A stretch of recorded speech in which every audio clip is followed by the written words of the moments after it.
జై గోమాత. నేను గోసేవక్ విజయవాడ. ఇవాళ కనకదుర్గమ్మ గుడి కింద ఉన్న గోశాలలో నేనున్నాను.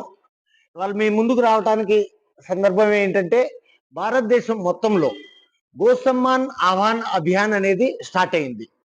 ఈ అభియాన్ని రూపరేఖ చేసింది భారతదేశంలో ఉన్న 1500 సాధు సంత్, మహాత్మా, నంద్ బాబా అందరూ కలిసి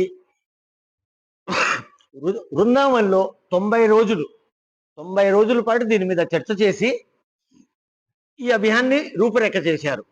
వీళ్ళ ముఖ్య ఉద్దేశం ఏంటంటే, గోమాతకి సేవ, సురక్ష, సమ్మాన్ ఈ మూడు దక్కాలి. ఇవాళ మన వేదలక్షణ గోమాత హిందూ ధర్మానికి మూలంగా, సామాజికంగా, ఆర్థికంగా అన్నిటికీ మన హిందూ ధర్మానికి కట్టుబడి ఉంది. గోమాత సేవ అంటే హిందూ ధర్మానికి సంబంధించిందే కాదు, ఇది భారతదేశానికి ఆర్థికంగా మూలకట్టుబడి గోమాత. కానీ ఇవాళ ఈ వేదలక్షణ గోమాతని మనం చాలా ఇబ్బంది పెడుతున్నాం. వేరే జాతి బుల్స్తో, ఎద్దులతో దీన్ని క్రాసింగ్ చేయించుకొని దీని ఉన్న వాస్తవాన్ని మొత్తం పాడు చేసేస్తున్నారు. ఇవాళ ఇది రోడ్డు మీద తిరుగుతూ ప్లాస్టిక్లు తింటూ కాలం చేసేస్తున్నాయి. దీన్ని ఎవరు పట్టించుకునే వాళ్ళు లేరా? మన హిందువులు పుట్టినప్పుడు నుంచి కాలం చేసే వరకు ప్రతి శుభకార్యం మన గోతత్వం మీద ఆధారపడి ఉంటుంది. మనకు అవసరం ఉన్నప్పుడు పూజలకి ఆవు పాలు కావాలి, ఆవు నెయ్యి కావాలి, పెరుగు కావాలి, అన్నీ కావాలి. కానీ గోమాత రక్షణ కోసం, సేవ కోసం ఎంతమంది వస్తున్నారు? చాలా మంది నేను వెళ్తున్నానండి గోశాల అంటారు. గోశాల వెళ్తున్నామంటే వెళ్ళి గడ్డి చేసేసాం కాదు. ఒక ఆవుని మీరు దత్తకు తీసుకోండి, దాన్ని ఇట్లా ప్రేమించండి, మీలో కూడా పాజిటివిటీ పెరిగిద్ది. మీకు బీపీ, షుగర్ అట్లాంటి ప్రాబ్లం ఉందనుకోండి, ఇదిగోండి ఇట్లా గోమాతని, నంది మహారాజ్ని మీరు ఇట్లా ప్రేమించుకుంటూ వాళ్ళతో చక్కగా ఒక పావు గంట నడిపితే మీకు మనసులో చాలా హ్యాపీ ఫీల్ ఉంటుంది.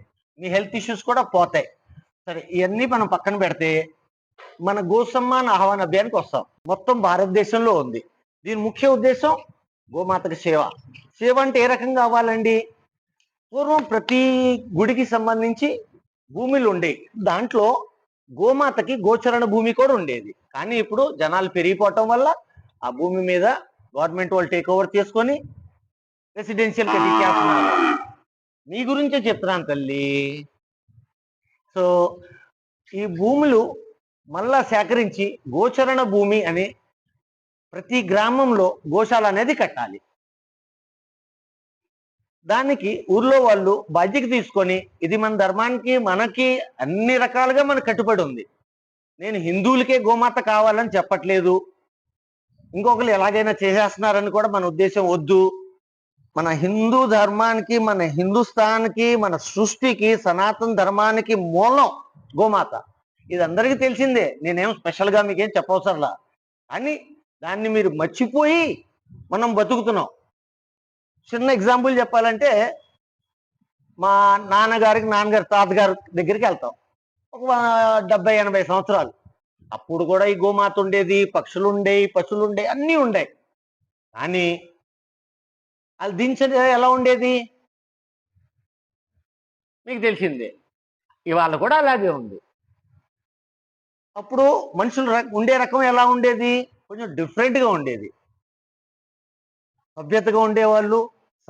వీళ్ళకి కావాల్సిన కనపడే ఆకర్షణ అయ్యే. ఆ చిన్న చిన్న పిచ్చుకలు విలుప్తం అయిపోయినాయి, వాళ్ళ లేవు. కానీ మనం ఏదో పేర్లు పెట్టుకుంటున్నాం, ఏదో చేస్తున్నాం, మొత్తం నాశనం చేసేసి లాస్ట్కి మన గుర్తింపు తొలగించిపోవటానికి మనమే కారణం అవుతాం. మన నష్టానికి మనమే పునాది లేస్తున్నాం. ఇప్పుడు కన్నా మారండి.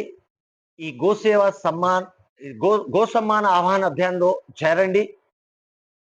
జై గోమాత.